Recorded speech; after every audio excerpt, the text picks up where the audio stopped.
Ese escalofrío inexplicable que te recorre la espalda en plena soledad, la extraña certeza de que no estás solo, aunque tus ojos no vean nada, que se oculta en las sombras. Bienvenidos creyentes y escépticos al rincón donde lo incomprensible cobra vida. Esta noche nos sumergiremos en relatos paranormales, testimonios de nuestros seguidores que pondrán a prueba tu percepción de la realidad. Si te apasionan los misterios que habitan la oscuridad o has vivido encuentros inexplicables, no olvides suscribirte y compartir tus propias vivencias en los comentarios. Apaga las luces y deja que la primera historia te atrape en su abismo. Específica de la historia. Esta noche les traigo un relato escalofriante que me compartió Laura, una talentosa ilustradora que, hace algunos años, buscaba inspiración y tranquilidad en un lugar inesperado. Si disfrutas de estas historias que nos dejan pensando qué tan delgada es la línea entre lo real y lo inexplicable, te invito a suscribirte al canal. Publicamos contenido nuevo cada semana. Ahora, apaga las luces, acomódate y acompáñame en lo que le ocurrió a Laura cuando se mudó a lo que parecía ser el apartamento perfecto. Me llamo Laura y esta historia que voy a contarles ocurrió hace unos 5 años, cuando por fin pude permitirme mudarme sola. Como ilustradora independiente, siempre soñé con tener un espacio propio donde la luz natural fuera abundante y la atmósfera me inspirara. Después de meses de búsqueda, encontré lo que parecía ser una joya oculta, un apartamento en el tercer piso de un viejo edificio de principios del siglo pasado, en un barrio tranquilo que prometía ser una fuente inagotable de inspiración con sus calles empedradas y sus árboles antiguos. Desde el momento en que entré, sentí una conexión peculiar con el lugar. No era el apartamento más moderno, ni el más grande, pero tenía un encanto indudable. Los techos eran altos, las ventanas enormes y dejaban entrar una luz dorada que lo inundaba todo, y había un pequeño balcón con vista a un frondoso parque. Además, el precio era increíblemente bajo para la zona. El agente inmobiliario me explicó que los dueños anteriores habían fallecido hacía muchos años y que el apartamento había estado vacío por un tiempo, lo que justificaba el precio. En ese momento no vi ninguna bandera roja, solo una oportunidad fantástica. La primera semana fue idílica. Pasaba mis días desempacando cajas, decorando a mi gusto y sobre todo, dibujando. Sentía una creatividad desbordante en ese lugar. Los crujidos del edificio viejo eran constantes, pero los atribuía a su antigüedad y al paso del tiempo. De hecho, a menudo me parecían hasta reconfortantes, como si el apartamento suspirara a mi alrededor. Pero poco a poco, esos crujidos comenzaron a mezclarse con otros sonidos. Al principio era sutil, el chirrido de una puerta que yo juraba haber dejado cerrada, un golpecito ligero en la pared que no correspondía al ritmo de mis vecinos, o un leve tintineo de algo en la cocina que no lograba identificar. Solía atribuirlo al viento que se colaba por las rendijas de las ventanas o a los ruidos del edificio al asentarse. Es un edificio viejo, me repetía. Es normal. Una tarde, mientras dibujaba en mi estudio improvisado, dejé mi portaminas favorito sobre la mesa y me levanté para ir por un café. Al regresar, el portaminas no estaba donde lo había dejado. Lo encontré unos minutos después, tirado en el suelo junto a la pata de la silla, como si alguien lo hubiera empujado. Me encogí de hombros, pensando que quizás lo había golpeado con mi pierna sin darme cuenta. Era una explicación plausible, ¿verdad? Los pequeños incidentes comenzaron a ser más frecuentes. Mis cuadernos de bocetos aparecían a veces con las páginas abiertas en lugares al azar, como si alguien los hubiera estado hojeando. La radio, que siempre dejaba apagada, sonaba de repente con un leve murmullo estático. Y lo más perturbador, empecé a percibir un aroma peculiar. Era un olor dulce, como a flores secas o popurrí muy antiguo que aparecía y desaparecía sin una fuente aparente. No era desagradable, pero sí extrañamente melancólico y fuera de lugar en mi apartamento recién limpiado. Una noche me despertó un sonido. Era un susurro, débil, casi inaudible, que parecía flotar en el aire de mi habitación. Me senté en la cama, con el corazón latiendo fuerte, y agudicé el oído. No logré entender una sola palabra, pero la sensación de que alguien estaba hablando, muy cerca, era innegable. Me quedé inmóvil durante lo que parecieron horas, el miedo atenazándome, hasta que el silencio volvió a reinar. Me convencí de que había sido un sueño o el ruido del tráfico, pero el insomnio se instaló en mis noches. Mis amigos y mi familia notaron mi cansancio. Yo les contaba las pequeñas peculiaridades del apartamento, riéndome de ellas, intentando minimizar lo que sentía. «Es la soledad, Laura», me decía mi madre por teléfono. «Necesitas salir más». Y en parte me lo creía, quería creerlo, pero la presencia, o lo que fuera, se volvió más audaz. Empecé a ver sombras. Al principio eran fugaces, como si el rabillo del ojo captara un movimiento que no estaba allí. Un instante, y al girar la cabeza, nada, solo la pared o la cortina movida por una brisa invisible. Luego, las sombras tomaron una forma más definida, una figura alta y delgada que se cernía en el umbral de mi estudio cuando yo estaba de espaldas, desapareciendo cuando me giraba, o un destello de blanco en el pasillo, como un vestido o una sábana moviéndose. Nunca veía un rostro, nunca veía con claridad, pero la sensación de ser observada se volvió constante. Un día, mientras trabajaba en un retrato, me levanté para estirar las piernas. Al volver, noté que uno de los ojos del retrato había sido ligeramente alterado. No era un daño, sino una pequeña pincelada que cambiaba la expresión del rostro, haciéndola más triste, más expectante. Me quedé helada. Estaba completamente sola en el apartamento. Había cerrado la puerta con llave y no había forma de que alguien más hubiera entrado. Mis pinceles estaban justo donde los había dejado. Limpié la pequeña alteración con un paño húmedo, pero la inquietud ya se había arraigado en mí. Las noches eran las peores. Los susurros se hicieron más claros, aunque seguían siendo ininteligibles. Parecían salir de las paredes, del rincón más oscuro de la habitación, e incluso, a veces, sentía que provenían directamente de mi almohada. No eran palabras concretas, sino un murmullo constante, como muchas voces hablando a la vez, justo por debajo del umbral de la comprensión. Intentaba concentrarme, descifrar algo, pero era como intentar atrapar el humo.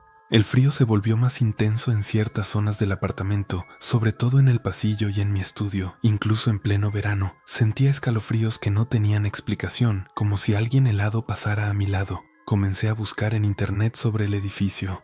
Resultó que era bastante antiguo, construido a principios del siglo XX. Encontré algunas notas de periódico viejas sobre los antiguos dueños, los señores Petrov, una pareja que había vivido allí durante décadas y que había fallecido con pocos meses de diferencia, ya muy mayores. No había nada extraño, nada macabro, solo una historia común de vejez. Pero la búsqueda me llevó a un foro local donde la gente compartía historias sobre edificios viejos del barrio.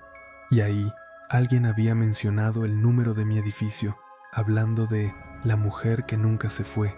El comentario era vago, una simple línea, pero me provocó un nudo en el estómago. Una tarde, decidí pintar el balcón. Tenía un diseño en mente que combinaba flores y enredaderas. Mientras trabajaba, dejé la brocha apoyada en el borde de la maceta. Me agaché a buscar un trapo y al enderezarme, la brocha ya no estaba. La busqué por todas partes pensando que se me había caído. No apareció. Volví al estudio para buscar otra y, al regresar, la brocha estaba de vuelta en la maceta, pero no como la había dejado. Estaba con las cerdas hacia arriba, como si alguien la hubiera colocado con intención. Era una pequeña nimiedad, pero la precisión del acto me heló la sangre. Ya no podía justificarlo con el viento o la torpeza. La creatividad que había sentido al principio se estaba desvaneciendo, reemplazada por una constante ansiedad. Mis dibujos, antes llenos de vida y color, ahora tenían un matiz sombrío. Los rostros que creaba a veces reflejaban esa misma tristeza expectante que había visto alterada en mi retrato. Sentía que la entidad, lo que fuera que habitaba ese apartamento, estaba comenzando a afectarme de una manera profunda. Los toques comenzaron a ser más directos, un roce frío en mi brazo mientras dormía, la sensación de un aliento helado en mi nuca mientras cocinaba. Una noche, mientras estaba en la cama, vi la puerta de mi armario, que había dejado ligeramente entreabierta, cerrarse lentamente por sí misma, sin ninguna corriente de aire aparente. No hizo ruido, solo se deslizó con una lentitud que me pareció deliberada. Me quedé paralizada, sin poder moverme, sintiendo una opresión en el pecho. La noche que marcó mi límite fue un miércoles. Llovía a cántaros y los truenos retumbaban, amplificando mi sensación de soledad. Había intentado dibujar, pero mi mente estaba en blanco. Solo podía escuchar los susurros que, esa noche, parecían más fuertes y cercanos que nunca. Estaba en la sala, sentada en el sofá, con la manta apretada contra mí, cuando las luces comenzaron a parpadear. Al principio era intermitente, luego se volvieron locas, encendiéndose y apagándose a un ritmo frenético. Los susurros se intensificaron, convirtiéndose en un murmullo cacofónico que parecía rodearme. Entonces, la temperatura en la habitación cayó bruscamente. Pude ver mi propio aliento en el aire, la piel se me puso de gallina y mis dientes castañetearon. De repente, la voz, o una voz, se aisló del coro de susurros. Era una voz femenina, antigua y quebradiza, pero con una claridad escalofriante. «No te vayas», dijo. Fue una frase sencilla, pero el impacto fue brutal. El sonido no vino de las paredes ni del rincón, vino de justo detrás de mí, como si la entidad estuviera parada allí, inclinándose sobre mi hombro. El olor a flores viejas se volvió abrumador, casi asfixiante. Me atreví a girar la cabeza lentamente, con el terror corriéndome por las venas. No había nada, o al menos nada visible, pero la opresión en el aire, el frío que me perforaba los huesos y la sensación de una presencia abrumadora era tan real que no pude soportarlo. La idea de que algo que no podía ver, algo que había estado conmigo todo este tiempo, algo que me había estado susurrando, ahora me estaba hablando directamente, me rompió por completo. Me levanté de un salto tropezando con la manta y corrí. No me detuve a coger nada. Agarré las llaves del auto y la cartera que estaba en la mesa de entrada y salí del apartamento a toda velocidad. Bajé las escaleras de 3 en 3, el corazón latiéndome a 1000 por hora, sin mirar atrás. Salí a la calle empapada por la lluvia, sin rumbo fijo, solo con el deseo de estar lo más lejos posible de ese lugar. Pasé la noche en un hotel barato, temblando bajo las sábanas, cada sombra y cada ruido haciéndome saltar. Al día siguiente, llamé a mis padres, les conté todo. Pensaron que estaba estresada, que me había inventado todo por la soledad. Pero mi voz temblorosa y el pánico en mis ojos los convencieron de que algo no andaba bien. Vinieron a ayudarme. Nunca volví a pisar ese apartamento. Mi padre, con un amigo, fue a recoger mis cosas. Dijo que no sintió nada raro, que todo estaba normal. Pero yo sé lo que viví, sé lo que escuché, sé que no estaba sola en ese apartamento. Desde entonces he sido incapaz de pintar rostros. Cada vez que lo intento, siento que la tristeza expectante que vi en mi retrato alterado vuelve a aparecer. Siento el frío en mi nuca, escucho un susurro en la distancia y el olor a flores viejas a veces me asalta en los momentos más inesperados. He intentado mudarme a otros lugares, pero la sensación de no estar sola nunca me ha abandonado del todo. A veces por la noche, cuando el silencio es absoluto, juraría que escucho esa voz apenas perceptible repitiendo «No te vayas». No sé qué era, ni por qué se quedó en ese apartamento, ni qué quería de mí. Solo sé que a veces los lugares tienen memoria y que ciertas presencias se aferran a ellos con una desesperación que desafía toda lógica. Y a veces esa desesperación puede ser contagiosa. Y con esa escalofriante revelación, la historia de Laura sobre el apartamento de los susurros llega a su fin. Es un recordatorio de cómo la soledad y la sensibilidad pueden abrir puertas a lo que no entendemos. Si tú también has vivido algo inexplicable o tienes una historia que te gustaría compartir con la comunidad, no dudes en enviármela. Siempre busco experiencias auténticas para traerles. Esta historia nos la envió Javier, un seguidor del canal que prefiere no usar su apellido por la naturaleza de lo que vivió. Trabaja en seguridad y lo que le ocurrió durante su turno de noche cambió por completo su manera de ver el mundo. Si tú también tienes una historia que crees que merezca ser compartida, no dudes en enviármela. Me encanta leer sus relatos. Ahora, apaga las luces, relájate y déjame contarte lo que le pasó a Javier en aquella noche que jamás olvidará. Mi nombre es Javier, o al menos así me gusta que me llamen para esta historia. Lo que les voy a contar sucedió hace unos 5 años, cuando apenas empezaba en el mundo de la seguridad privada. Me habían asignado un puesto de noche en lo que se conocía como el viejo sanatorio.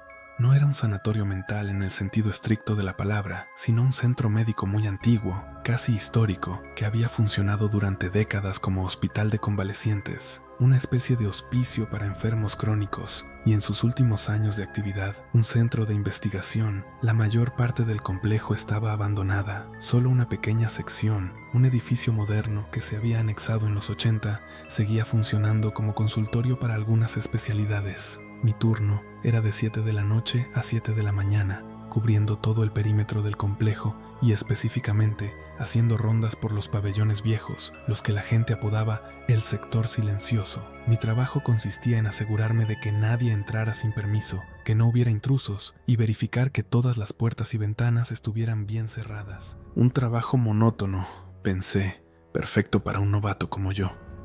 La primera semana transcurrió sin novedad. Noches tranquilas, el frío metálico de los pasillos vacíos, el olor a humedad y a desinfectante viejo que nunca terminaba de irse. Solo la tenue luz de mi linterna rompía la oscuridad en los pabellones más antiguos, donde las bombillas habían sido retiradas o simplemente ya no funcionaban.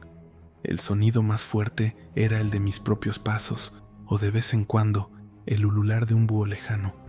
Me había acostumbrado a la soledad, incluso a apreciarla. Podía escuchar podcasts o música a bajo volumen mientras hacía mis rondas.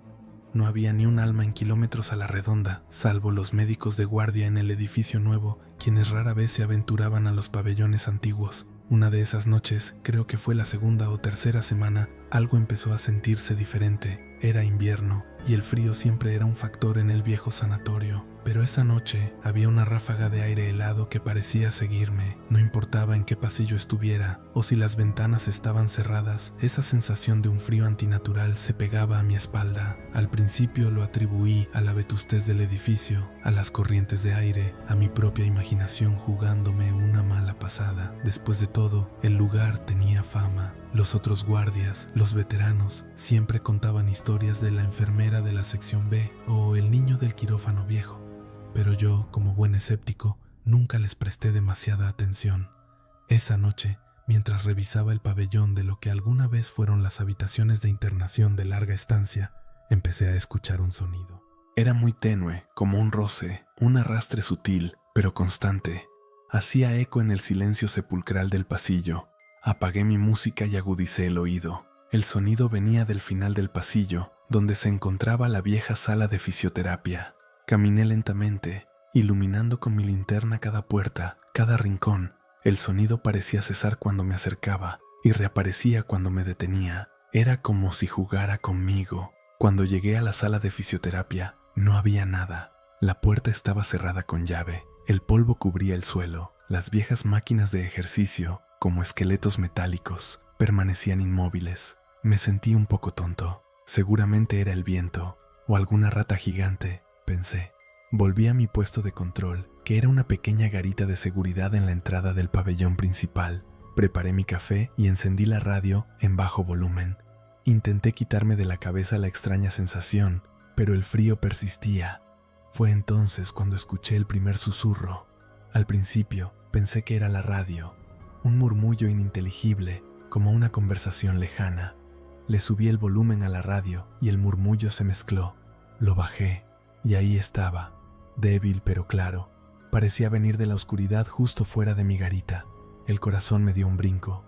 No era una voz que pudiera entender, pero la sentí. Era como un aliento gélido en mi nuca. Me armé de valor.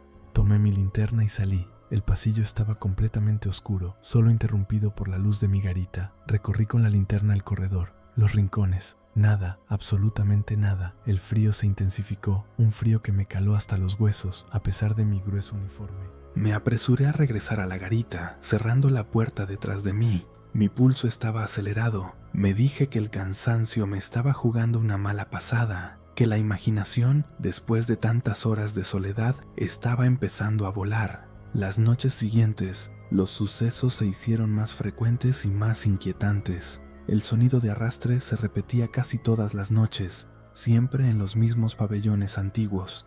Empecé a notarlo en el pasillo que conducía a la morgue, un lugar al que siempre intentaba ir lo más rápido posible. Las luces de los pocos bombillos que quedaban en funcionamiento empezaron a parpadear cuando yo pasaba, incluso algunas veces se apagaban por completo, dejándome a oscuras hasta que, con un golpe a la pared, volvían a encenderse. Nunca me había considerado un tipo supersticioso, pero la inquietud empezó a arraigarse en mí. Un día, mientras hacía mi ronda por el pabellón de pediatría, una zona que había sido clausurada hacía más de 50 años, vi algo. Este pabellón era particularmente tétrico. Las paredes estaban decoradas con dibujos descoloridos de animales y payasos tristes. Había camas pequeñas, oxidadas, que aún permanecían allí. y algunos juguetes viejos, rotos, tirados en el suelo. Mientras pasaba por una de las habitaciones, mi linterna se posó sobre una cuna.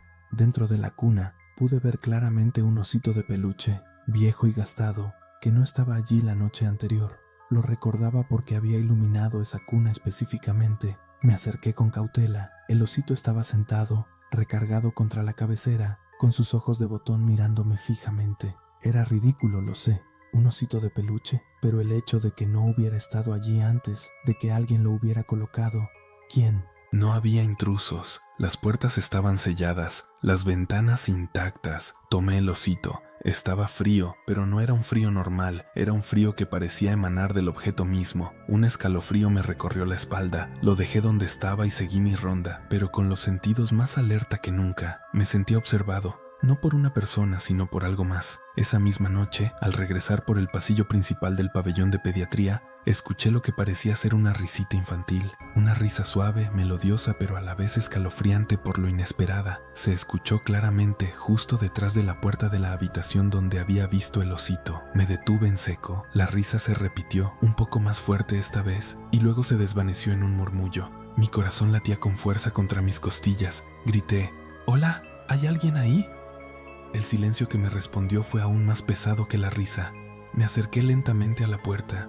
Mi mano temblaba mientras giraba el pomo. La puerta se abrió con un chirrido prolongado. La habitación estaba vacía. La cuna, el osito, todo seguía igual. Pero la risa, esa risa, no había sido mi imaginación. Estaba seguro de ello. A partir de ese momento, cada noche era una prueba. El arrastre se volvió más audible, a veces seguido de lo que sonaban como gemidos ahogados. Los susurros se hicieron más frecuentes, aunque nunca pude descifrar lo que decían. Era como si una docena de voces intentaran hablarme a la vez, justo en el umbral de mi percepción. Empecé a llevar audífonos para ignorarlos, pero sentía que se colaban por debajo de la música, una presencia etérea y molesta. Una de las peores noches fue cuando estaba en el pabellón de investigación, un lugar con grandes salas, llenas de viejas mesas de metal y gabinetes llenos de frascos vacíos. Era un espacio cavernoso, con techos altos y un eco constante. Estaba revisando el cierre de una ventana cuando mi linterna se apagó de golpe. Completamente a oscuras, busqué mi teléfono para usar su linterna, pero mis manos temblaban tanto que lo dejé caer. Me quedé inmóvil, con la oscuridad total envolviéndome. Fue entonces cuando escuché una voz clara, no un susurro, sino una voz profunda y gutural, resonando en el vasto espacio de la sala de investigación. Dijo mi nombre, Javier. La voz era ronca, como si le costara emitir el sonido, y venía de la oscuridad a mi derecha. No tenía cuerpo, no tenía una dirección clara, pero sentí el aire vibrar con ella. El pánico se apoderó de mí. No era una rata, no era el viento, no era mi imaginación, había algo más. Me quedé helado, sin poder moverme. La voz se repitió, un poco más cerca esta vez. Javier, ayúdame. Con un grito ahogado que no pude evitar, tropecé hacia atrás, buscando la pared. Mis manos tocaron algo frío y resbaladizo. Encendí rápidamente la linterna de mi teléfono que había logrado recoger, y la luz reveló un viejo carrito de instrumental médico, oxidado y con algunas manchas oscuras. Mi corazón dio un vuelco, la voz había cesado, pero la sensación de una presencia opresiva en la habitación era abrumadora. Salí corriendo de allí, mi respiración agitada y el sudor frío recorriendo mi frente. No me detuve hasta llegar a la garita de seguridad, donde me encerré y encendí todas las luces posibles. Llamé a mi supervisor y le conté lo que había sucedido. Él, un hombre de pocas palabras, solo me dijo, Javier, ¿sabes cómo son esos edificios viejos? Viento, tuberías, cosas que pasan, pero yo sabía que no era eso. Había sido una voz, había sido mi nombre. Intenté seguir trabajando, pero la paranoia era palpable. Cada sombra era una amenaza, cada sonido un potencial presagio. Empecé a evitar los pabellones más antiguos, limitando mis rondas al perímetro exterior y al edificio moderno. Pero incluso allí, el frío me seguía y los susurros parecían colarse por las paredes, más sutiles, pero presentes.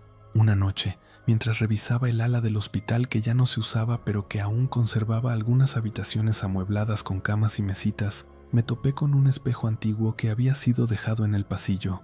Era grande, con un marco de madera oscura y ornamentado. Al pasar frente a él, me detuve. Mi reflejo parecía normal, pero por una fracción de segundo juraría que vi otra figura detrás de mí, justo sobre mi hombro. Era alta, delgada, con una apariencia indistinta, como una mancha oscura. Me giré bruscamente.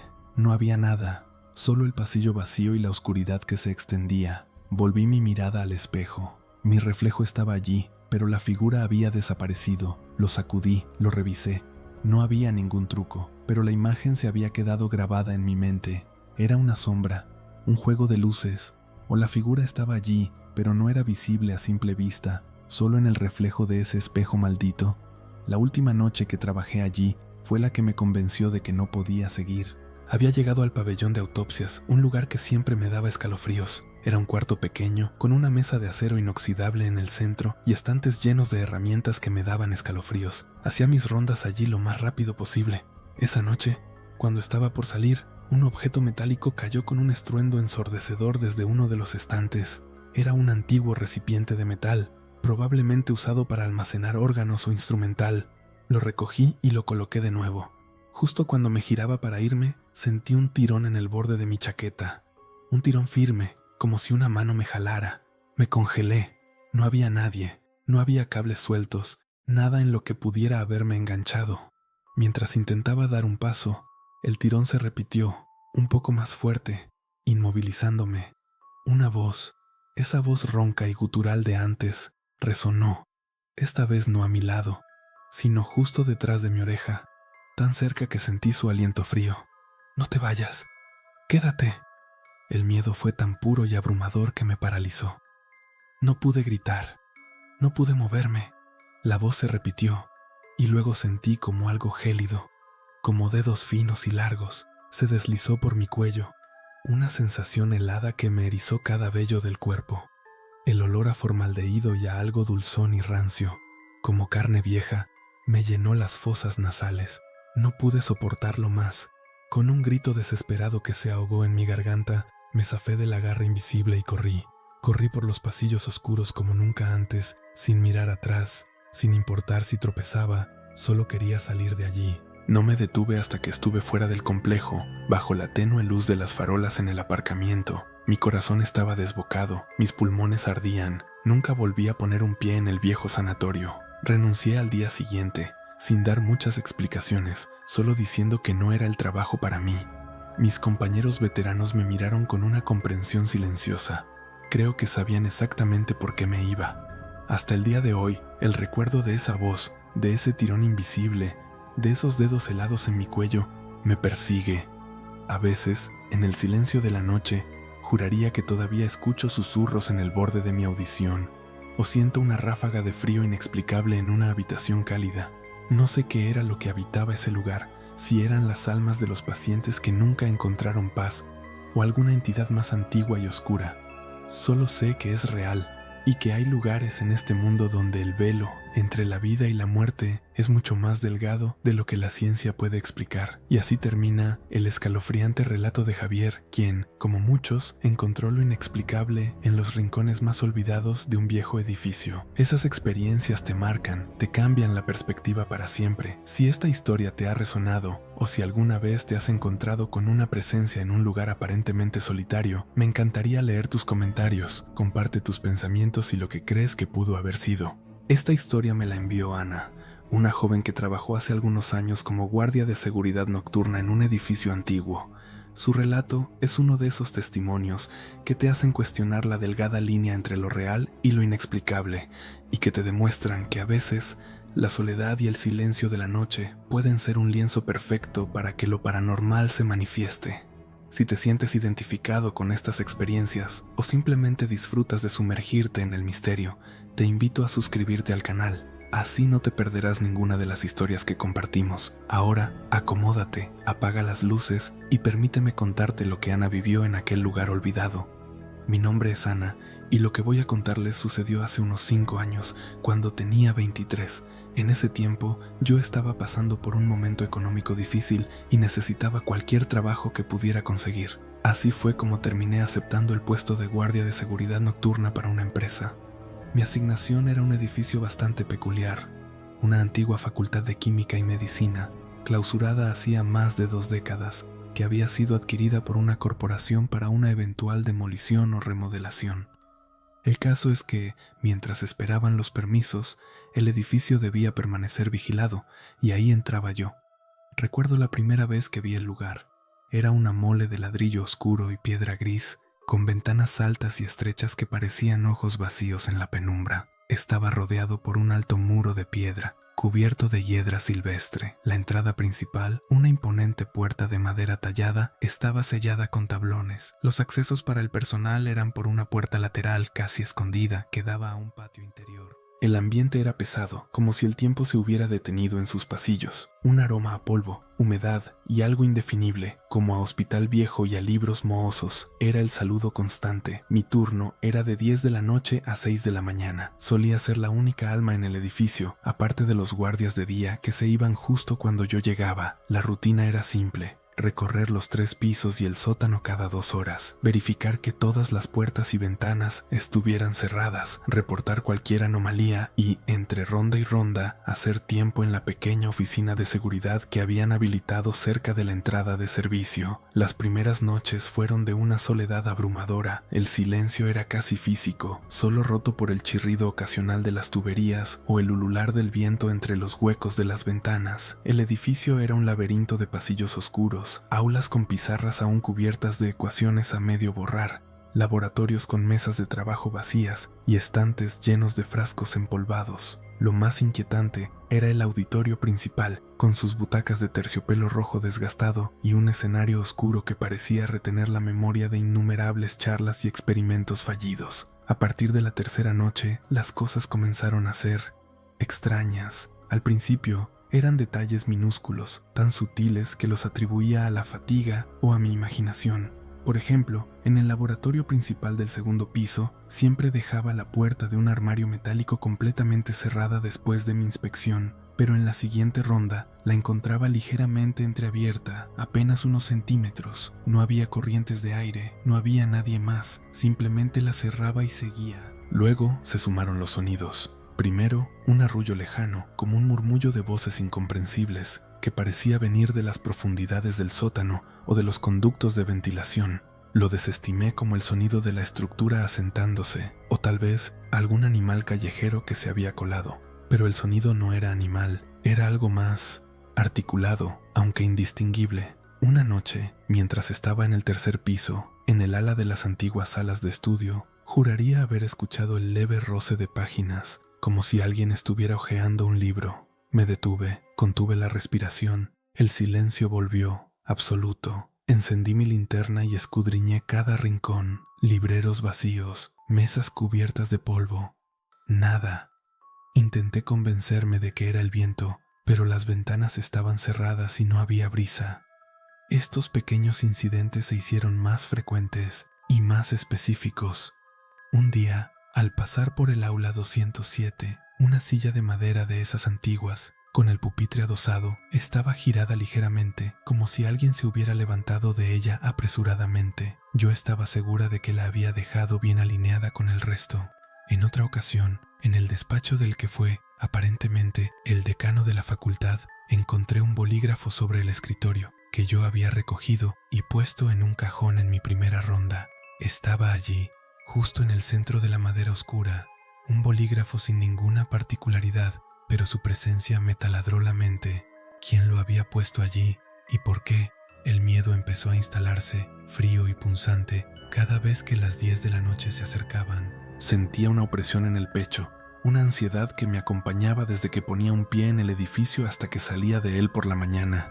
Mis rondas, que al principio eran metódicas y pausadas, se volvieron cada vez más rápidas.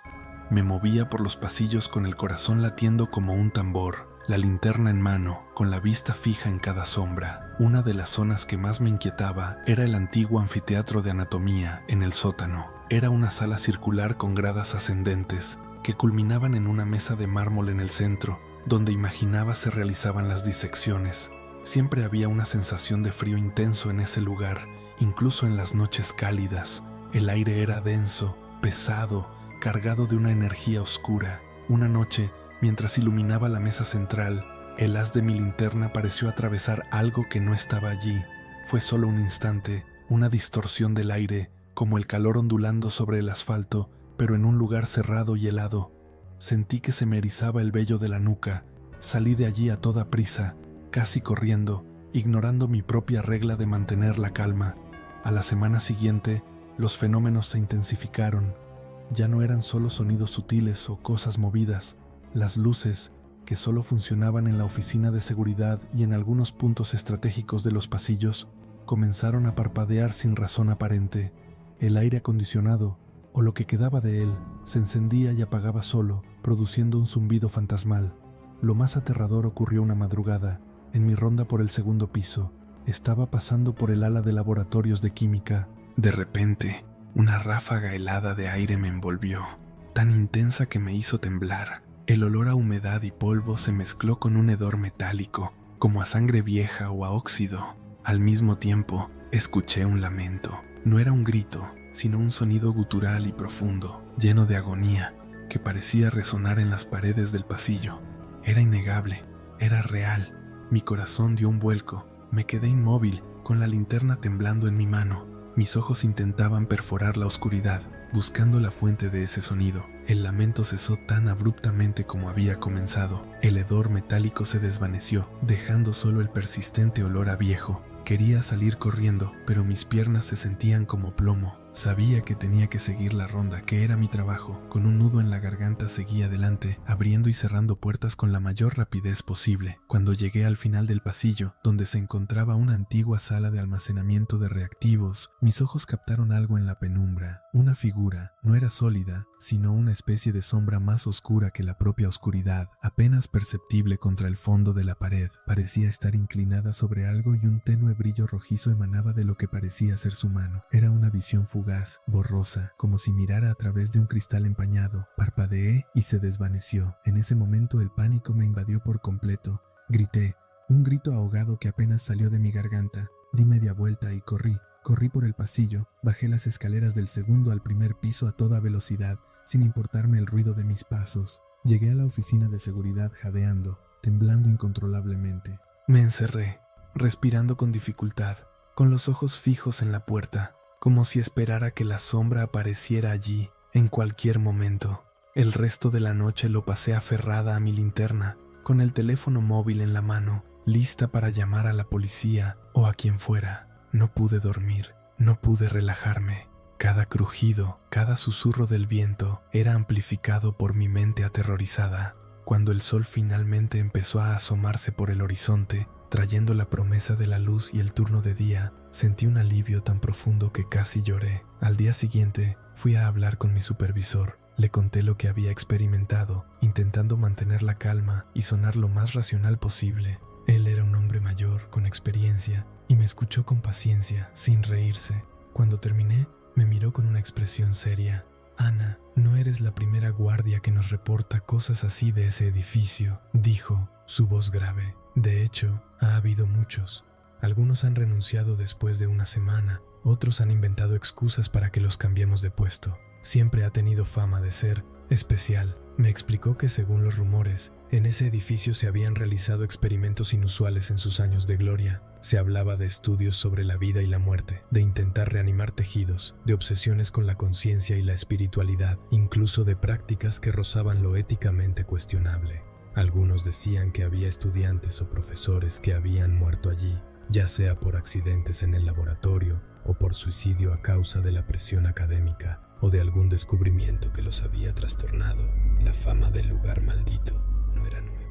Me ofreció trasladarme a otro puesto y no dudé ni un segundo en aceptar. No podía volver a pisar aquel lugar, no podía soportar otra noche de ese terror. Hoy, después de tanto tiempo, el recuerdo de ese edificio y de lo que viví sigue fresco en mi mente. Todavía me pregunto qué era esa sombra, qué era ese lamento, qué secretos ocultaban esas paredes. Nunca supe la verdad, nunca volví a investigar. Pero lo que sí sé es que hay lugares en este mundo que retienen la energía de lo que ha sucedido en ellos, ecos de vidas pasadas, de dolores y de experimentos oscuros. Y a veces, cuando la noche es más oscura y el silencio más profundo, esos ecos se manifiestan. Hasta el día de hoy, evito los edificios viejos y deshabitados.